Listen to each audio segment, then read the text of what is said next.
I call the member for Durack.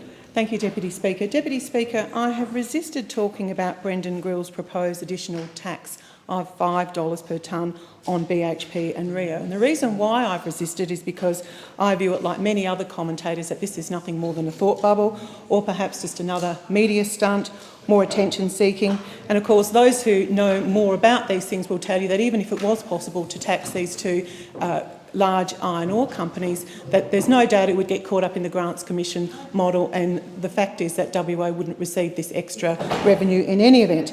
I'm talking now because I'm now starting to feel gravely concerned for the people who live in the Pilbara, the people who are employed by BHP and Rio. Let's face it, there's been a number of job losses in the Pilbara and people are concerned about their jobs, and of course they see this as just another axe that's hanging over their head. So it's for that reason that I feel compelled now, given that both of those two bigger companies are in my electorate of Durack.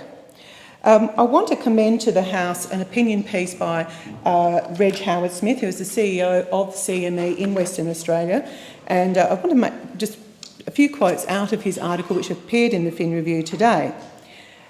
He's talking about Brendan Grill's new super tax of $5.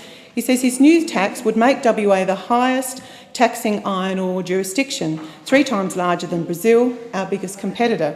Like any business which faces increasing costs, BHP and Rio Tinto will be forced to further reduce their overheads to offset the new cost as proposed by Grills. It will directly result in less employment and impact on the 845 WA businesses currently supplying goods and services to these two companies. These are the same businesses that supplied some $10.9 billion worth of goods and services in 2014-15. BHP and Rio Tinto also provided $3.4 billion in iron ore royalty payments, including mining lease rentals in 2014-2015 to Western Australia.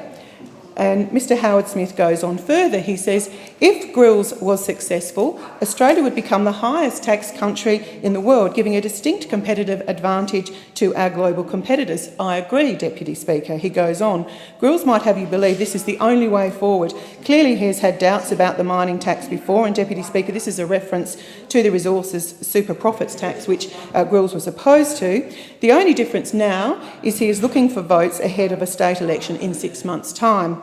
Let me tell you, Deputy Speaker, I couldn't have said it better.